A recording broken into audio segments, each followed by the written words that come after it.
Hi everybody, my name's Madison. Just last weekend, Talia and the rest of the team went to Tulare and they rescued some horses. So today, me, Desiree, and Tiffany just kind of talked everybody's over. Some of them have names, some of them don't. Some of them need lamenesses, some of them need their feet done. So we got one mule. Her name is Lila Jean. She's about 30 years old, so she's just gonna live out her life as a pasture pet. And then we have Cece. She's a bay roan mare. Don't know much about her yet. Lawrence, he's another older gelding. Also don't know much about him.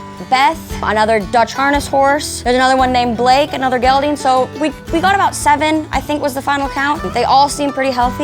This week we'll start doing their feet. The vet will see them and then we'll start assessing them. The vet is not here today, but she will be here on Friday and we will start going through all the newbies. Hi, my name is Michaela. I'm a volunteer out at All Seated in a Barn. Just out here today watching and walking around some horses, getting their exercise. I heard about All Seated in a Barn off Instagram actually. Started following some rescues around town and came across All Seated and messaged Talia and actually got a volunteer experience out here. So I've been loving that and been out here for about 2 years now. I like to volunteer because I've always had an interest in working with animals and horses, actually going into the medical field. So I'm like being around the vet and seeing that type of thing.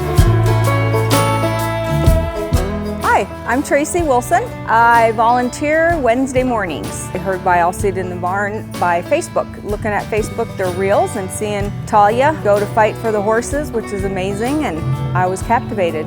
I love horses. I love horses. I have some free time just now. My husband recently passed, so I'm able to be out here and do some Tracy time with the horses and give back. So go ahead and start pushing him around. Turn to your right. Turn to your right and get in front of him. Nice. Okay, soften up.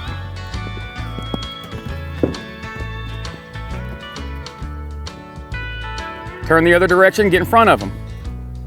There you go. When we're working with a horse, a lot of times you're not gonna know the horse, all right? But when you get a horse that's like this one, he's kind of sensitive to your approach, sensitive to your feel, and that's what I want to talk to you about is feel. When you use your body language and your tools with this horse, he who moves his feet the most loses. Am I ever gonna catch? I'm trying to get in front of that horse. I'm never gonna catch him, right? But if I get right over here, I can do it. I'm using angles of geometry. That's when you're using the distance between one point and the next point. The shortest distance is a straight line, right? What if I'm trying to get in front of that horse? So I'm trying to get in front of him. I don't wanna run. I don't wanna run after this guy, but what if I do this? I just turn around, okay? All I did was turn around. I pivoted on my own footprint.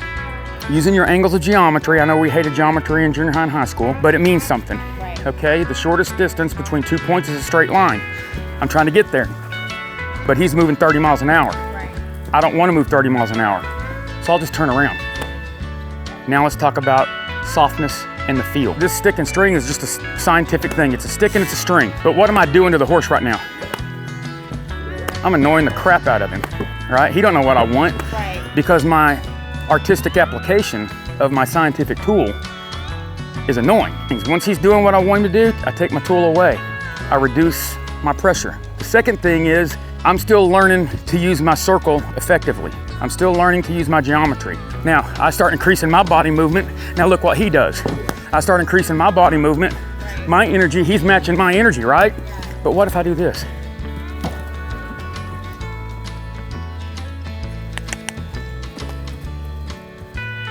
Soften everything up. I use my angle of geometry, I step one step in front of him, he turns around. Notice how he took off nice and soft? Yeah. Watch this. Watch this.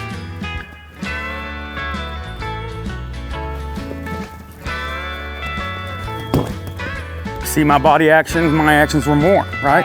Softness and feel, okay, angles of geometry rather. The third thing, he who moves their feet the most loses. You're gonna have to have your own little circle. When we talk about being in a round pen, we talk about effectiveness and we talk about efficiency. Des, you're good enough to move any horse around the round pen. Okay, you're effective, okay? You can make that horse move. I have no doubt about that. But you come out of here sometimes sweating more than the horse, all right? So what we wanna do is get you to become more efficient, okay? How do we do that? Angles of geometry, softness and approach, and release. Just don't move our feet a whole lot. Draw yourself a circle, and you should be able to control that horse from inside your circle. The preponderance of your time, you should be right inside your circle. As you get better, make your circle smaller. Now you're challenging yourself to become a better horseman in the round pen. Let me demonstrate that with you, and then you're gonna do it, okay? I'm gonna make my circle right here in the center. If I'm standing in the middle, I'm one step away from the edge. You just stand right there. I'm gonna stay inside my circle, and I'm gonna use my angles of geometry and never cross you. Got it. You should not have to move. Okay. That's the goal.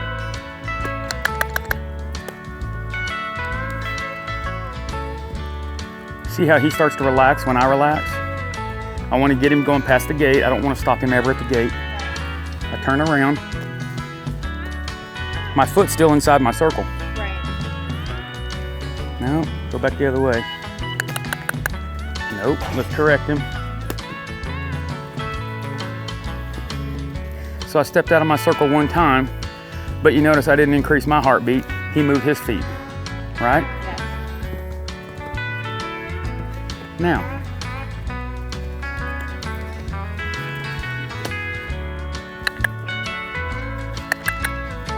I didn't even need my whip that time. And you're doing great at it. All right, now, you give it a go. There you go. Now easy, easy, you got a little strong there, okay? Give him the opportunity to fail. Do it again, go the other way. Turn your body to your right. Nope, there you go. Let him go, stand still. Turn your body to the left. Nice and easy. There you go, that's better. On the next time, I don't even want you to pick up the whip. I want you just to drag it out to the side. There you go, good. So he did what you wanted and you didn't have to use any energy, hardly at all. All you did was present your leadership tool and your body pressure pushed him the other direction. That was a good job. Bring him down to the walk.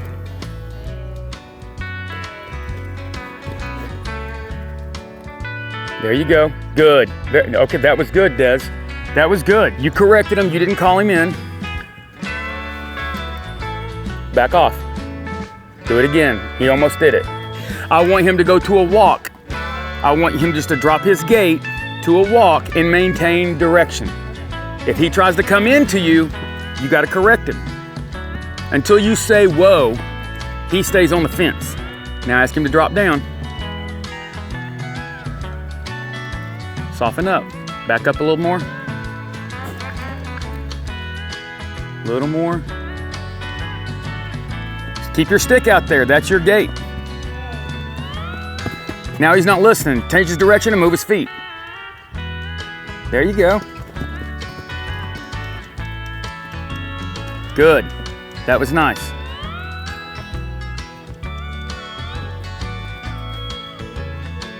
Now start saying hey. There you go, back off. You came too hard, too fast. But let's work with this right here. Point to the right, point to the right. Nope. You want him to simply walk off, okay?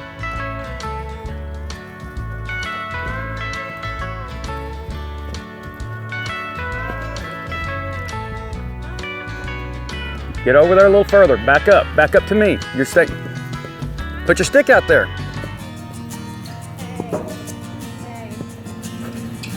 Okay, let me help you. So today's Tuesday, so we have our farrier out. We had a lot of donkeys that we did this morning before it got too hot, and then now we have about 5 draft horses we have to do, and that takes us a little bit longer. Hi, I'm Walker Reynolds. I'm the farrier out here at All Seed in the Barn. Today we're working on a horse named Gilly, which I've worked on Gilly before. She had left and then come back. Same issue as before, just really negative palmar angle, grows a lot of toe and the heel's collapsing. So today we just pulled the shoes and had 2 wedges on. I think we might just go with a single wedge, but probably had 6 degrees. We're gonna go with 3. And it was pretty good, but we're just gonna really get after the toe, trim a lot of toe off this horse, set the shoes back quite a ways, try to get the center of rotation back in the center of our shoe. And this one's kind of fun because, I say fun, it's a lot of work. It'll take us a couple hours. And one thing about this horse that's a lot different is we're not able to use our clinchers. So normally we just have a tool called clinchers and we can clinch the nails. But this one, the nails drive up too high, so we end up having to hammer clinch them, which is just a little different. It's kind of nice to break the monotony, do something different. My name's Abe. I work for Walker, the farrier. I come with him every week. This horse, he's new. He's just a little bit long in the feet, so we're just gonna trim him up and should be done with him here pretty quick. Oh. He's just gonna spray some fly spray on him. These horses, they get a lot of flies on them and they don't really do a whole lot, but it just kind of annoys them and it tickles them. So we're gonna try to make them as comfortable as possible while we trim them. So when they have flies on them, they can get to dancing around or moving around. It's just kind of uncomfortable to them having flies on them. So once you spray them, it kind of helps keep them off for a little while and it'll keep them more still and I don't know, just makes the horse more comfortable. What happens right there is there becomes a lot going on, what you're wanting the horse to do, what you're thinking you need to do, and what you're thinking you have to do, okay? And it's resulting in your mind spinning fast and you become overwhelmed and you get frustrated. And you're like, Brian, I hear you. Okay, well, let's practice it real quick. Let me show you again. You always want your stick on the hand in the direction. That's my safety distance between me and that horse. If something ever goes wrong, I have an extra 5 feet of arm, right? Plus my string on the end. I want him to drop down. And my method is I use the tones hey and ho. Anytime I use the word hey, I want him to drop a gait. From the lope to the trot, from the trot to the walk. When I say the word ho, that means I want brakes, or I want him to turn, face me, and come to me.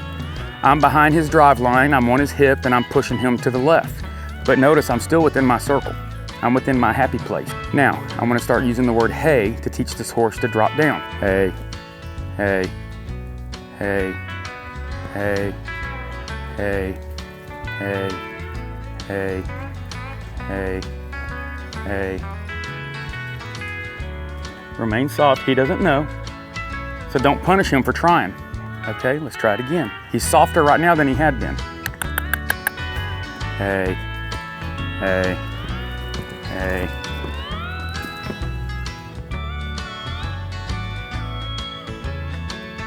Notice I took the tone away. Hey, hey. I want you to go that way. My body language and nothing else. He walked right off. I'm gonna walk him past the gate because I don't want to teach him to stop and do anything at the gate other than walk past it. I didn't have to cluck. No stick and string. Oh, oh, oh, oh. Okay, he tried. Over time, he'll learn to come inside my circle, drop his head right in my chest, and I'll take this as a big win. A lot goes on with the angles of geometry, our feel, your decision-making cycles, your decision-making process, so we don't become overwhelmed. And all that becomes, are you effective to become efficient? You're doing great. Hi, I'm Desiree at All Seed in the Barn. I just worked with Louise. It's a full experience, a lot to take in. I do need to work with less pressure, working with the horse, not a lot of movement. By now, like what Brian just did, he wanted me to stay in my circle. That's a lot for me. Normally I would chase a horse down and move their feet. It's a good experience, so it's gonna take a lot of practice because when he was coaching me, it was just a lot in my head. I just didn't know what to do. And by doing the experience and learning the session, my goal was to less pressure and like softly with the tools. It's also a learning experience for both of us because it's out of my bubble to learn new things and learn from Brian to get off the pressure. I think I'm more aggressive and that's okay, and I need to be more softened with my hands. But overall, it's a good session. My name's Kim. Right now I'm washing a horse. I am a volunteer. I heard about All Seed in the Barn by looking them up on Instagram and Facebook. I followed them for a little bit. I love their story, their background, what they do. I'm a big animal lover, so I decided I can give a helping hand, love on these babies, spoil them, feed them, wash them, bathe them, love them, kiss them, hug them. I like helping because it's better than sitting at home on my butt.